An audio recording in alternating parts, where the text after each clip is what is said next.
Welcome to my new series, Fixing a Subscriber's Lawn. Now, this whole video isn't going to be in the inside of me doing this. I just didn't film an intro. I will be out in the field doing the work, and that's what the video is going to be. But I wanted to do a quick intro because this is a totally new series where subscribers reach out to me, and if they're in a reasonable distance, I will go out and help them fix their yard. And what we'll do is I will film the process of doing it and do a 6-month, maybe even longer update.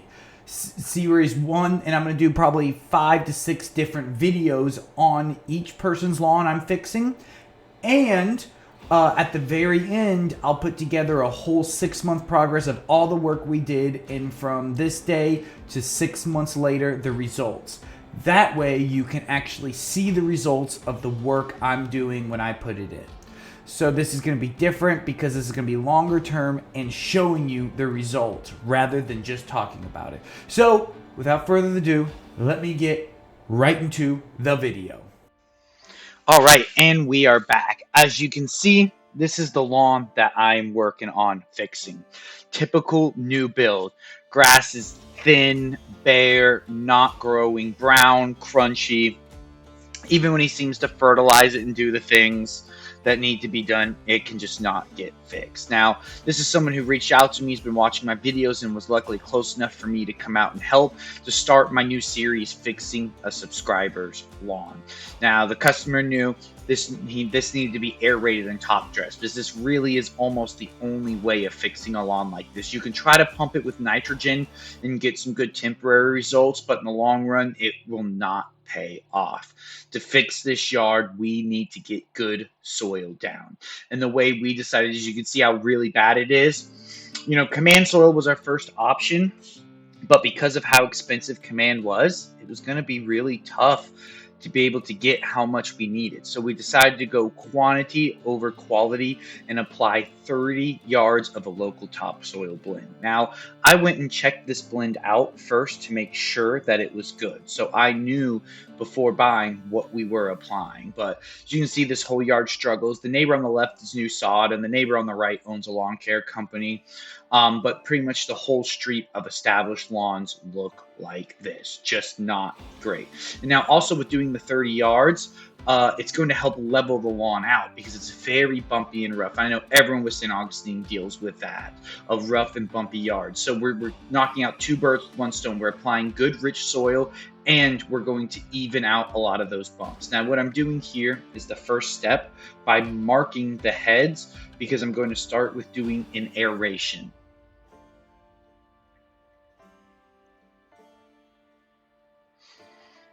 Now, I fertilize here because I usually fertilize after, but my aeration machine was broken. I was waiting for a new one to get on the way.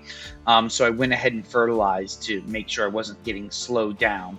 It really doesn't matter when you fertilize. I like to do it after the job, kind of the icing on top of the cake. But at the end of the day, you'll get the same results. Now, I do blow off right away, and I wanted to show this because it's very important to blow off after you fertilize. See the wet marks from running the irrigation?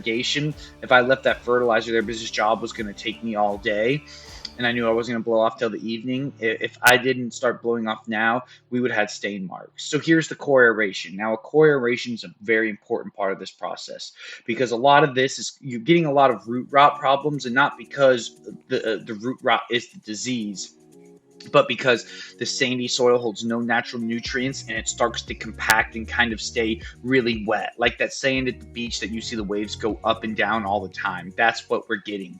So by aerating, we're getting oxygen in, loosening up the soil and allowing it to breathe. And then while we top dress, we're getting the soil down to the root zone a lot faster than just applying it on top and letting it slowly settle. This will allow all that dirt to settle very quickly, and you'll see the results, because in this series, I'm not just showing you what's done. I'm going to show you the end results. Now, the dirt gets here. This is 6 yards at a time. I got 5 loads of 6 yards at a time. And I rented this top dresser here and this dingo. All this equipment is rented in the trailer. So this is something you could possibly rent and do yourself. It is a lot of work, and I'm very familiar with the equipment and how to do this. So it was a lot easier for me. And even with that, it was still about a 15-hour job. But this was all rental equipment. Now the dingo was absolutely necessary to get the dirt loaded up a lot faster. With shoveling, there's no way this would have been done. I would say I wouldn't shovel any more than 4 yards, maybe 6 yards, but anything over that, you need to rent that bucket dingo. Now, what I like to always do is get the small areas first. These take the most time, and it's a little time consuming, but very important, because then I can go do these big, longer runs over time, getting the majority. Now, as you can see, this top dresser is awesome. I put it about halfway up.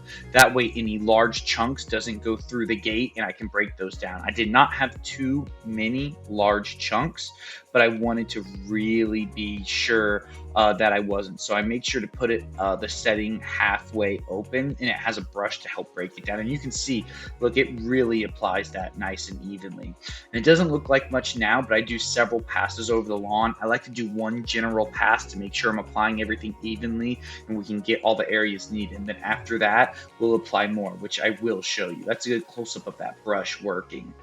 As you can see how great it drops it in order, because again, we are putting down good soil, but a big point of using so much is to level it out, and which is why we didn't do command, because we could have done probably 10-15 yards of command and gotten a great result, but it wouldn't have been enough soil to help level out all those cracks and crevices of the sod pieces, which makes this lawn just so rough and bumpy. Now, as you can see, this is almost the whole backyard done with one pass besides that middle strip. Now here I go to the front. Here's a version of me using it, and I do slow it down here in a bit, but I want to show you. Neighbor's always asking what I'm doing and is interested, of course. But just going back and forth and getting this front yard done, as you can see how I use the machine. Now, when you do smaller areas, you can absolutely do this by hand, and I will show you. I rake out some areas by hand later on. But when you're doing so much, using this machine is the way. And two, I wanted to make sure it was nice and level.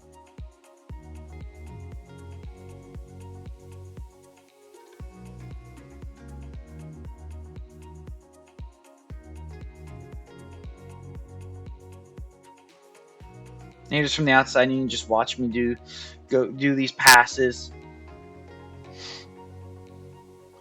as I go by, going down, doing the outlines, going down the side, getting that done so I can focus on the front. But you can tell the difference after every pass I do where the dirt was applied. And again, this is the first layer of dirt.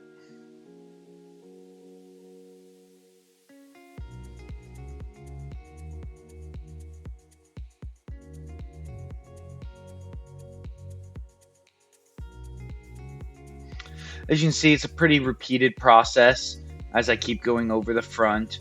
But you know, once I get my outlines and main parts done, it's just going to be a real repetitive process of filling, top dressing, filling, top dressing. And this took me to do 30 yards, took me about 15 hours total with cleanup and everything. So I did not get this completed in a day. I really wanted to. I was very close. I was probably about half a yard shy, but there's a few hours of cleanup. Now you can see I'm doing my second pass over. So you can see there's still dirt in that middle area, but these passes around the outside have way more dirt to them. Now I'll show you a slowed down version of how this top dressing machine really works, because it's quite interesting. It's easy and complicated to use at the same time. Once you get the hang of it, it's really not bad. These tight areas, getting those done is really what takes time. The machine's big, which makes it hard to use, but it moves back and forth with that handle. And that handle I just grabbed is what closes it. Now it only top dresses is when I'm pulling it. So when I go forward, that's just to adjust. But putting the handle up, top dressing, top dressing, top dressing, top dressing. As you see, I'm trying to get around this tree here. And I'm going nice and slow. I can lay it thick, so I'm not too worried.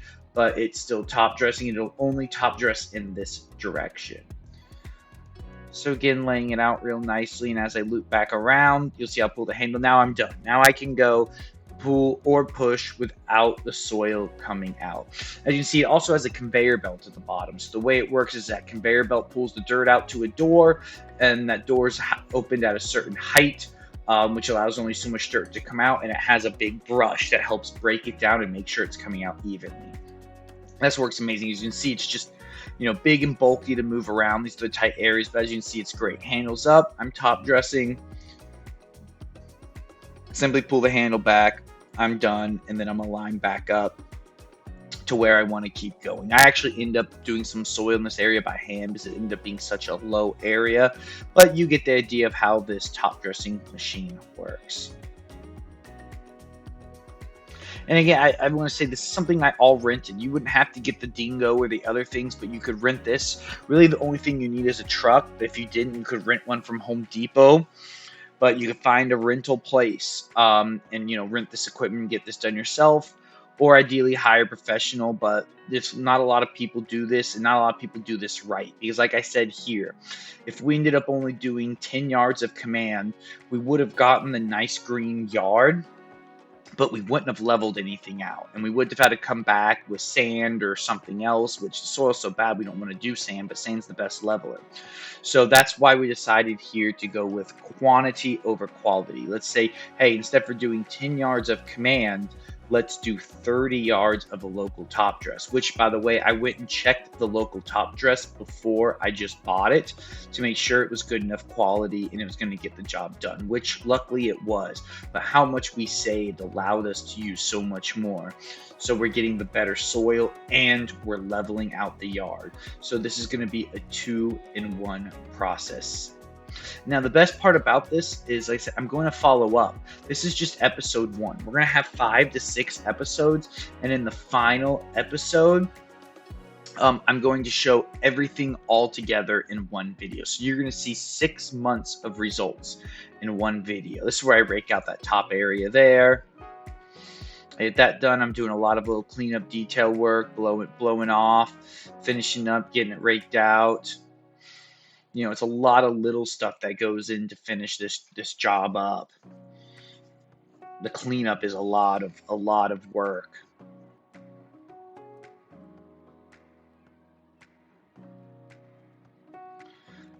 Now here I am raking out. This is where that washout is really bad. It's about 5 feet on the whole side of his house, and I couldn't get any equipment over there because the washout was so bad. So I just took the Dingo and dumped the piles where I could, and then I came in by hand and raked them out.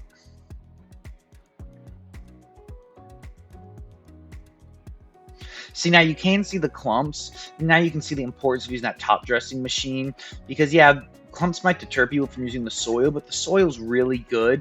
And if you get less clumpy soil, you usually have bigger pieces of mulch and bark in it. This does not have that, which is going to be great. But you do have the clumps. Now, when I use the top dressing machine, as you can see on the side there's not nearly as many clumps because that machine broke it down. Now, if I was doing it by hand, I'd want to break down a few more of those, and over time they will break down, and it's not the end of the world having those clumpy pieces. But here, the main goal is just to fill in the washout. Now, some of this might wash out anyways, and it might not be too productive, but we had the extra soil and it was better. Really, we could have probably ordered about, I could have felt pretty good doing this with 20 yards, and honestly, we could have used 40 yards, but 30 was great because I didn't have to shy away from anywhere. I was able to lay all the soil as thick as I wanted in the spots I wanted it, because again, I top dressed some areas 2 times, some areas 3 times, some areas 4, depending on how thin, how low, how bare, and things like that. So again, you can see those clumps, and I break down some with my foot here, but most of them I just leave because, again, the goal was to fill in the washout rather than have things, too perfect over here.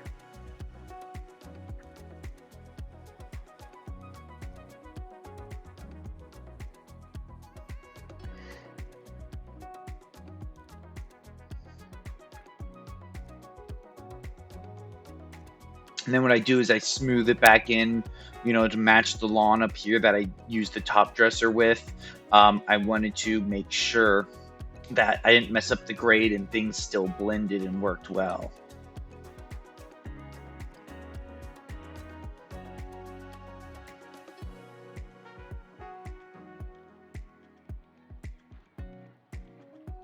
But this really is going to be the final step of the job here, and I'm going to show you the aftermath of what it looks like.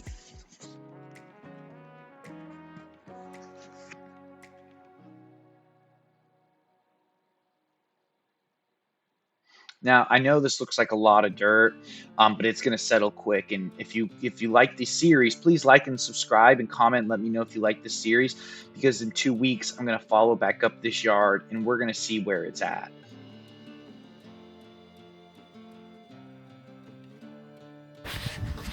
All right, after about 12 hours and 30 yards later, I just almost didn't get the cleanup done. I have to rake in some piles, but this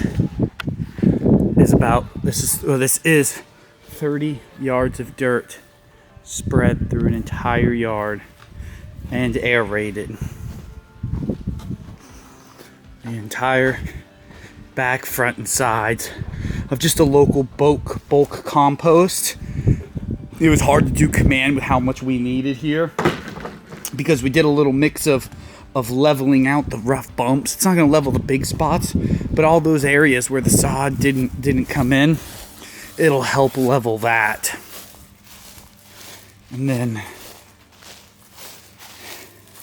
in all this, I mean, even with 30 yards, I mean, you know, you could still keep going over. Some spots I got buried enough because they were so low and bad. But now, unfortunately, my camera ran out of memory there, so I didn't get to finish my outro. So here's some pictures of it after. Yeah, a lot of dirt, and it's funny, the lawn actually looks better because we're not seeing all the brown. All the brown is covered by dirt now, and a lot of people are gonna go, wow, that's a lot, but I can't wait to show you in 2 weeks how quickly it's settled and how fast this lawn's going to transform. This is 30 yards of dirt. This lawn is going to look amazing. And Mother Nature, rain and irrigation is going to help balance any areas out. But the top dressing machine did a really good job of applying it pretty evenly throughout the yard.